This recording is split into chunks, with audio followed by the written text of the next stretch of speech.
Okey, Assalamualaikum. Kita sambung sikit lagi mengenai bab 10, pengangkutan dalam manusia dan haiwan. Okey, hari tu kita habis sampai ke plasma. Plasma ni dia adalah sebahagian dalam darah lah. Seperti mana kamu tahu, darah ni kalau kita asingkan dia, darah kalau kita asingkan dia, sebenarnya dia terdiri daripada apa? Dia terdiri daripada dua. Satu bendali plasma, satu lagi sel-sel darah. Kemudian dalam bendali ni sendiri, dan bendali plasma ni sebenarnya ada air. Air dia 90%. Selebihnya bahan-bahan terlarut, iaitu 10%. Okey, jadi apa bahan terlarut tu? Okey, ada oksigen, karbon dioksida, ada nutrien, glukosa, asid amino, vitamin yang daripada makanan kamu tu, kan? Enzim, ada protein plasma, albumin, globulin, fibrinogen dan bahan kumuh seperti urea. Itu ada dalam bendali plasma. Dalam sel darah pula ada apa? Dia ada dua, dia ada tiga. Satu, sel darah merah. Kemudian sel darah putih dan juga platelet. Okey, platelet ni kegunaan dia untuk pembekuan darah. Itu pentingnya kita kena ada platelet. Okey, sel darah merah ni pula tujuan dia akan angkut oksigen. Sel darah merah je mesti kena angkut oksigen dan juga mengangkut karbon dioksida. Okey, leukosit dia adalah sel darah putih. Tujuan dia untuk sebagai pertahanan badan kita lah. Kalau macam ada bakteria ke masuk dalam badan kita, dia pergi ke darah, kan? Jadi sel-sel darah putih ni akan menyerang bakteria tersebut. Okey, sel darah putih ni dia terbagi pada dua sebenarnya. Satu granulosit, satu agranulosit. Granulosit ni maksudnya dia ada granul. Nanti kita tengok apa itu granul. Granul ni maksud dia tidak ada granul. Okey, jadi granulosit ni dia ada tiga, eosinofil, neutrofil, basofil, dan juga agranulosit ni dia ada dua, iaitu limfosit dan monosit. Jadi pecahan ni kamu kena ingat. Barulah nanti kamu akan lebih faham untuk bab-bab yang akan datang. Okey, kalau kamu tengok kan, kita bincang satu-satu mengenai plasma ni. Plasma ni dia adalah bendali yang berwarna kekuning-kuningan yang merupakan medium darah lah. Okey, medium darah. Dan plasma tu sebenarnya ada 90% ke 92% adalah air. Selebihnya bahan terlarut dia tu semua tu adalah apa dia? Dia ada bahan gas respirasi, contohnya oksigen, karbon dioksida, garam mineral, ada hormon, ada protein plasma dan juga bahan kumuh seperti urea lah. Dan juga kandungan dia mungkin berubah-ubah. Kadang-kadang tinggi, kalau di vena portal ni dia tinggi dengan nutrien lah, sebab tu dia punya urat tu itu baru je lepas usus, kan? Urat vena portal ni selepas usus. Jadi masa tu usus kita kan serap makanan. Jadi di kawasan itu sudah tentulah tinggi dengan nutrien. Tapi kalau di mana, contohnya darah-darah di kawasan vena, vena dia tinggi karbon dioksida. Kalau di bahagian arteri, dia tinggi dengan oksigen. Okey, sebab jadi kandungan dia boleh berubah-ubah lah apa yang ada dalam plasma tu.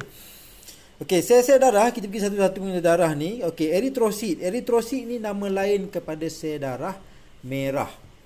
Jadi eritrosit tu, bila mana disebut eritrosit selepas ni, kamu kena faham dia adalah sel darah merah. Okey, ini ukuran sel darah merah ya. Dia punya ketebalan dia 2 mikron. Manakala dia punya lebar dia ataupun panjang dia. Okey, ni panjang dia ni 7.5 mikron. Dia kecil lah sebenarnya. Eritrosit berbentuk dui cekung. Dia cekung macam tu. Apa tujuan dia? Supaya apa? Luas permukaan dia akan jadi lebih besar. Jadi sebenarnya cekung ni dia lebih luas daripada kalau bulat. Kalau bulat sfera macam tu, luas dia tak sebesar mana berbanding kalau cekung macam ni. Jadi luas permukaan dia akan jadi lebih besar dibandingkan dengan isi padu dia, yang meningkatkan kadar pertukaran gas. Sebab apa? Kita akan tukar gas karbon dioksida dengan oksigen di mana, sama ada di sel ataupun di paru. Okey, eritrosit tidak mempunyai nukleus. Jadi kamu kena ingat karbon dioksida sel darah merah ni dia tidak ada nukleus. Tugas dia hanyalah mengangkut oksigen sahaja. Jadi dia tak perlukan nukleus. Jadi dia tak adalah nukleus. Kemudian jadi bila mana dia tak ada nukleus, ruang yang ada tu diisi dengan hemoglobin. Hemoglobin 1 milimeter padu darah mengandungi kira-kira 5 juta eritrosit. Okay, banyak sebenarnya eritrosit ni banyak. Sebab tu darah tu kamu tengok dia berwarna merah. Sebab apa? Dia terdiri daripada sel darah merah yang banyak. 1 juta milimeter padu ni ada apa-apa? Ada 5 juta eritrosit. Okey, darah yang tinggi kandungan oksigen berwarna merah terang. Manakala darah yang kurang oksigen dia warna apa? Dia warna gelap sikit.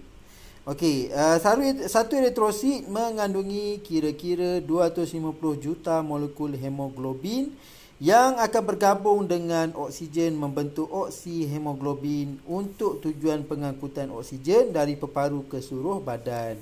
Jadi di sini kita dapat tengok betapa pentingnya hemoglobin. Hemoglobin ni fungsi dia akan mengikat oksigen.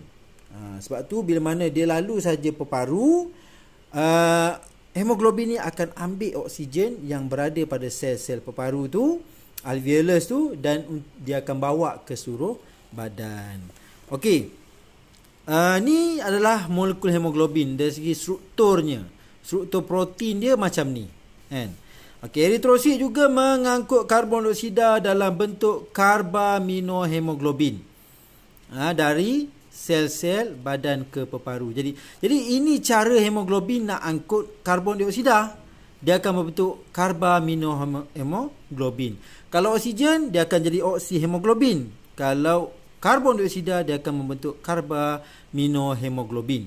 Okey, eritrosit dihasilkan di sum-sum tulang dan dia punya jangka hayatnya hanyalah 120 hari, kira-kira 4 bulan. Sebelum diuraikan di hati dan limpa oleh sel-sel fagosit. Okey, kita pergi pula kepada platelet. Platelet ni sebenarnya dia adalah merupakan serpihan-serpihan kecil sel. Jadi dia tak ada nukleus dalam dia. Dia tak ada nukleus dalam dia. Dia macam serpihan sahaja. Okey, terdapat 290,000 dalam 1 milimeter padu darah. Jadi dia banyak jugalah. Tapi tak sebanyak sel darah merah kan. Jadi kita hayat dia 5 hingga 9 hari. Tujuan platelet ni adalah untuk pembekuan darah. Jadi sebab tu dalam pesakit denggi contohnya, mereka kurang platelet. Bila mana kurang platelet, darah tu tak boleh membeku. Sebab itulah kamu dapat tengok ada orang tu darah dia keluar ikut liang Roma bagi mereka yang denggi. Sebab apa? Darah dia tak membeku. Jadi darah boleh keluar daripada badan. Jadi pentingnya platelet ni untuk pembekuan darah. Okey, kita pergi pada leukosit. Leukosit ni sebenarnya dia adalah sel darah putih. Biasa kamu dengar sel darah putih, sel darah merah. Sel darah putih tu leukosit. Okey, tujuan dia adalah untuk apa? Sebagai pertahanan badan lah. Okey, leukosit punya saiz yang lebih besar daripada eritrosit dan mempunyai nukleus. Sebab apa? Sebab dia bagaikan satu sel yang tujuannya apa? Untuk pertahanan badan. Dia kena kontrol dia punya sel pergerakan membran dia untuk mengejar bakteria. Dan memakan bakteria tu. Okey, leukosit dihasilkan di sum-sum tulang, nodus limfa dan limpa. Ada 3 tempat yang menghasilkan leukosit. Secara umumnya, leukosit terlibat dalam pertahanan badan terhadap jangkitan penyakit yang disebabkan oleh organisma asing yang memasuki badan. Jadi, bila mana ada sahaja bakteria masuk dalam darah kita, leukosit ni akan bertugas akan menangkap bakteria tu dan bunuh bakteria tu. Sebab apa? Dia adalah tujuan untuk pertahanan badan. Okey. Terdapat 5 jenis leukosit dan boleh dibahagikan kepada 2 kumpulan, iaitu granul dan tidak bergranul. Nanti kita tengok apa yang bergranul, apa yang tidak bergranul. Okey, kita pergi satu persatu untuk leukosit ni. Leukosit ni sebagaimana kita beritahu tadi, dia terdiri pada 5. 1 bergranul, kita panggil granulosit. satu lagi tidak bergranul, iaitu agranulosit. Okey, apa itu granul? Yang ni yang kamu nampak ni, granul-granul ni, dia macam bulat-bulat kecil yang berada tersebar dalam satu sel leukosit ni. Itu granul. Ni yang bulat kecil-kecil ni, itu granul maksud dia. Okey, jadi yang bergranul ni dah tentulah dia punya granul. Sebab tu kita panggil bergranul. Dia ada granul. Yang tak ada granul tu, agranulosit ni, dia memang tak ada granul. Kan? Dia satu je nukleus. Tu je. Ni pun salah satu nukleus. Dalam dia tak ada granul. Dibandingkan dengan yang bergranul ni, dia ada granul lah. Dia ada granul. Okey, yang bergranul ni ada 3. Satu eosinofil, neutrofil dan juga basofil. Cara nak ingat, band. Basofil, eosinofil, neutrofil, band. Okey, nukleus mempunyai 2 lobule. Lobus. Dia ada lobus dia ada 2. Kamu nampak ni, nukleus dia ada 2 lobus. Satu lobus, 2 lobus. Ni 2 ni kita panggil 2 lobus lah. Kan? Dia ada 2. Dan jangka hayat dia 14 jam. Tapi kalau orang tu dia mengalami jangkitan, eosinofil ni akan hidup lebih daripada itu, 8 ke 12 hari lamanya dia boleh hidup. Okey, terdiri daripada 100 hingga 400 per milimeter darah. Maksudnya 2%. Berfungsi untuk apa? Membantu mengurangi gejala keradangan. Radang ni contohnya macam kamu kena bisul tu. Kan berwarna merah kan? Bisul tu warna apa? Kulit kamu mengembung. Kan? Daging kamu mengembung itu warna merah, kan? Lepas tu rasa panas di atas bisul. Itu maksud dia radang. Okey. Dan kalau kamu tengok dalam keradangan tu, okey, dalam kulit tu sebenarnya mengandungi, inilah dia. Inilah sel-sel yang terlibat. Untuk apa? Dia akan bunuh bakteria-bakteria yang masuk ke dalam darah yang berada kat bisul tu. Dia akan bunuh dan dia akan ambil. Okey, seterusnya nanti kita akan tengok neutrofil dengan basofil tu apa dia. Okey, neutrofil pula dia berlobules tapi tidak sekata. Lobus dia tidak sekata. Kamu lihat 1, 2, 3. Kadang-kadang benda ni dia bergerak. Dia bergerak. Kadang-kadang ni tak sini, tak sini. Jadi dia tak sekata lah kedudukan lobus dia ni. Dia ada 3. 1, 2, 3 lobus. Okey, jangka hayat dia 5 ke 90 jam. Tapi akan mati setelah 10 hingga 12 jam. Jangka hayat dia 5 ke 10 jam tapi akan mati setelah 10 ke 12 jam memfagositosis. Fagositosis ni maksudnya dia makan bakteria. Dia akan makan. Bila mana dia nampak bakteria, dia akan makan bakteria tu, masukkan dalam badan dia. Kemudian dia akan bunuh bakteria tu. Contohnya, okey, ni bakteria, dia akan makan. Macam makan gitu. Gitu. Ini kita panggil fagositosis. Dia makan. Dia tutup ni, dia pun keluarkan H2O2, hydrogen peroxide, untuk bunuh bakteria ni. Bila mana dia dah bunuh, dia akan mati selepas tu, setelah 10 ke 12 jam. Okey, terdiri daripada 4,000 hingga 6,000 per milimeter darah. Maksudnya dia lebih banyak berbanding eosinofil. Berfungsi untuk memfagositosis patogen. Jadi siapa dia yang makan bakteria tu?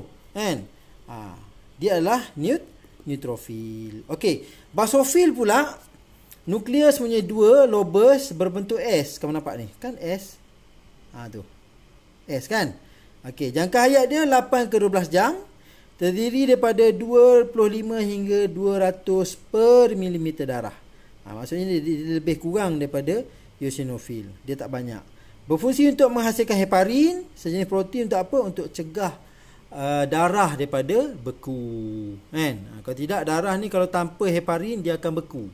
Kalau darah beku apa jadi? Kita akan mati. Darah mati. Sebab darah tak bergerak. Itu pentingnya basofil ni dalam berada dalam darah. Okey, kita tengok pada limfosit. Limfosit dengan monosit, dua-dua ni adalah agranulosit. Maksudnya dia tidak ada granul dalam sel dia ni. Leukosit dia bersaiz paling kecil sebenarnya. Okey, nukleus berbentuk spera, mempunyai sedikit sitoplasma, nampak sikit kan? Dia punya nukleus je yang besar. Okey, terdiri daripada 1500 ke 2700 per milimeter darah. Jadi dia tak banyak manalah kan. Tapi lebih banyaklah daripada yang basofil dengan eosinofil kan. Okey, berfungsi untuk menghasilkan antibodi apabila terdapat patogen dalam darah. Jadi bila yang mana satu yang menghasilkan antibodi? Yang ni. Limfosit lah yang menghasilkan antibodi. Yang selama ni kamu cakap antibodi tu yang dihasilkan dalam badan kita, inilah dia. Limfosit lah yang menghasilkan antibodi. Monosit ataupun monosit, dia adalah leukosit yang bersaiz paling besar. Ni kamu tengok, ni besar dia. Nukleus berbentuk kekacang. Nampak? Dia macam lekuk sikit sini. Bentuk dia macam kacang itu. Jangka hayat dari beberapa bulan hingga beberapa tahun. Dia lama lah. Terdiri daripada 100 hingga 700 per milimeter darah, iaitu 4%. Okey, berfungsi untuk memfagositosis patogen. Tujuan dia apa? Dia akan tangkap, makan dan bunuh bakteria. Jadi fungsi dia sama macam neutrofil kan. Neutrofil, ini kamu tengok neutrofil dia untuk bunuh, fagositosis. Monosit pun untuk fagositosis. Apa yang beza? Bezanya jangka hayat. Beza dia jangka hayat. Dan masa bakteria tu datang, yang bunuh dulu, neutrofil akan bunuh dulu. Kalau tak cukup, monosit akan datang dan akan teruskan perjuangan lah untuk mempertahankan badan kan. Monosit ni dia akan bunuh dan dia akan bertahan. Dia akan cari lagi, bunuh lagi, cari lagi, bunuh lagi, dan dia bertahan lebih lama, bulan ke tahun. Yang ni beberapa jam sahaja kan. Okey, kita akan pergi ke bahagian salur darah pula. Jadi makin lama makin agak mencabarlah sebenarnya. Tapi kalau kamu faham daripada awal, tidaklah mencabar. Dia biasa je. Okey, salur darah ni sebahagian daripada sistem peredaran yang berfungsi untuk mengangkut darah. Mana kamu faham tu urat dekat tangan kamu ni. Urat-urat kat tangan kamu ni, ini semua ni, ini adalah salur darah ni semua ni kan. Okey, jadi salur darah ni dia akan dalam bahasa Melayu yang biasa kita pakai ni, dia salur darah, urat kan. Dalam bahasa sains ataupun biologi yang biasa kita pakai standard, kita akan pakai dia perkataan salur darah lah. Okey, terdapat 3 jenis salur darah utama. Apa dia? Yang pertama sekali, arteri. Yang kedua adalah vena dan yang ketiga adalah kapilari. Okey, apakah itu arteri? Arteri ini ialah urat ataupun salur darah yang mana dia keluar daripada jantung. Jadi apa-apa salur darah yang keluar daripada jantung, maka kita panggil dia arteri. Okey, aorta ialah arteri yang paling utama menyalurkan darah dari ventrikel kiri ke seluruh tubuh. Kan? Aorta bercabang-cabang membentuk saluran arteri yang lebih kecil dan seterusnya bercabang-cabang lagi untuk membentuk arteriol. Arteriol ni urat yang paling kecil lah kan. Kemudian arteriol ni dia akan pecah-pecah lagi, dia akan membentuk kapilari. Jadi macam ni lah dia punya, lebih kurang untuk kamu faham lah ni kan. Dia keluar melalui aorta, lepas tu dia akan pecah-pecah lagi, arteri kecil, dia jadi arteriol dia pecah-pecah lagi membentuk kapilari ni. Kemudian darah tu akan pergi masuk ke kapilari di sebelah vena pula. Dia cantum-cantum membentuk venul. Venul ni cantum-cantum membentuk vena. Dia akan bawa ke jantung. Jantung akan bawa ke paru-paru untuk dapatkan balik oksigen. Kemudian dia patah balik masuk dalam jantung. Kemudian dia keluar balik melalui aorta. Dia pergi balik ke arteri. Dia pecah-pecah-pecah, pergi ke kapilari. Kapilari masuk balik dalam venul. Pergi ke vena, dia pusing macam tu kan. Okey, kemudian arteri tu dia akan melalui kapilari dia lalu kapilari, barulah dia akan patah balik ke vena. Sebab tu lah kita belajar dulu pasal kapilari. Okey, kapilari ni dia berada di peparu. Kapilari yang berada di peparu kita panggil dia kapilari pulmonari. Beza tu. Kapilari yang ada dekat di peparu kita panggil dia kapilari pulmonari. Manakala kapilari yang berada di seluruh tubuh kita ni, kita panggil dia kapilari sistemik. Dia dua benda yang berbeza. Satu, dia ada dekat peparu. Ni peparu, kapilari pulmonari. Satu lagi kapilari sistemik. Yang ni dia ada pada seluruh badan kamu, seluruh tangan-tangan kamu, semua ada kapilari sebenarnya. Sebab apa? Arteri dia akan bawa makanan, oksigen pada sel. Untuk sampai ni, daripada urat tu, nak sampai pergi ke sel tu. Ni sel. Dia kena lalu dulu kapilari. Kapilari ni dia dinding dia kecil. Dinding dia tak tebal. Setebal satu sel saja. Jadi masa itulah akan berlaku proses perpindahan makanan masuk pergi ke masuk ke sel pula bagi karbon dioksida pergi ke sel darah merah di kapilari. Semua tu berlaku di kapilari. Jadi kamu bayangkan seluruh tubuh kamu ni ada sel, betul tak? Sel ni diperlukan makanan, dia perlukan udara. Jadi kapilari ni akan berada di seluruh tubuh kita.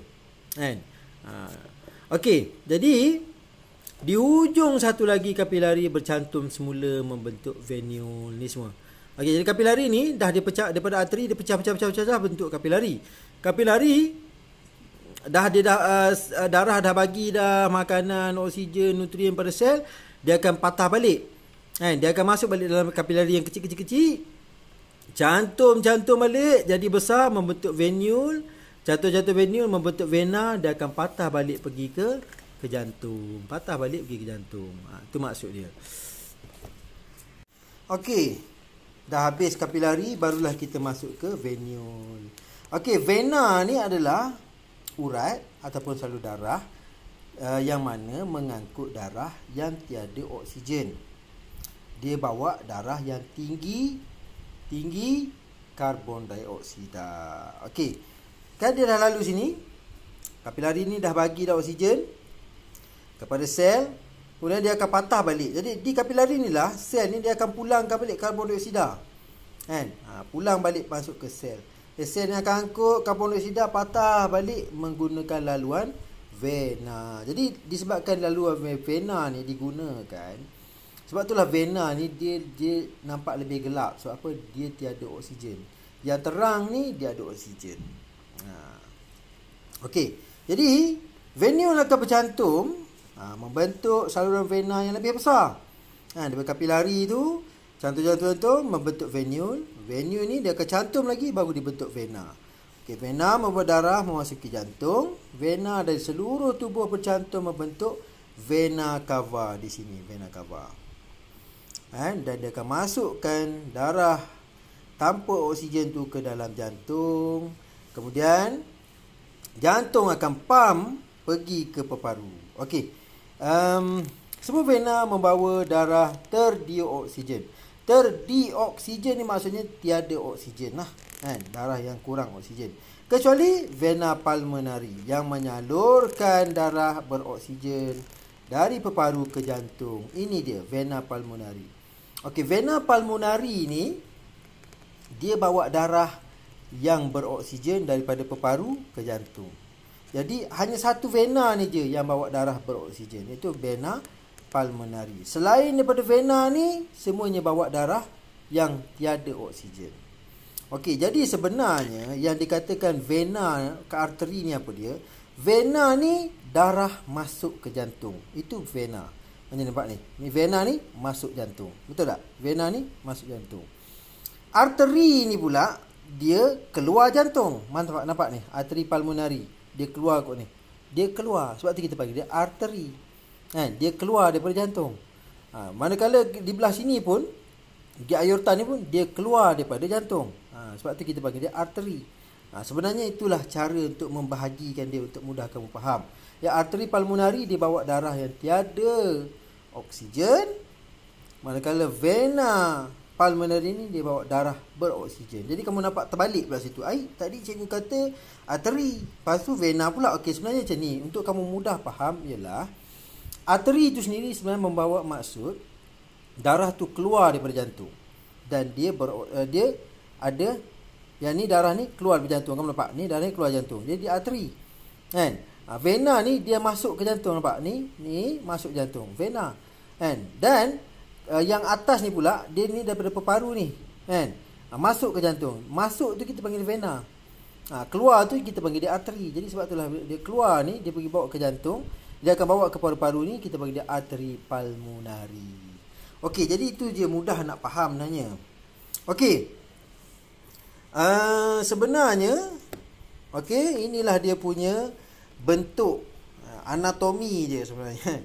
Anatomi ni macam mana struktur arteri tu. Kan? Dia sebenarnya terdiri daripada tisu penghubung bergentian. Kamu nampak ni? Ada otot licin, ada tisu kenyal, ada endotelium di bahagian dalamnya, dan lubang ni kita panggil dia lumen. Ni lumen, ni pun lumen, ni pun lumen. Jadi setiap ni lubang ni sebenarnya maksud dia adalah kita panggil dia lumen. Jadi kamu nampak tak beza? Arteri ni dia punya lumen kecil je berbanding kapilari. Vena lumen dia besar. Okey, sebab apa? Sebab oksigen yang dibawa tu adalah gas yang tekanan dia tinggi. Tekanan oksigen ni sebenarnya tinggi. Dan kalau tak ada ni, semua ni boleh pecah urat ni. Kan? Sebab itulah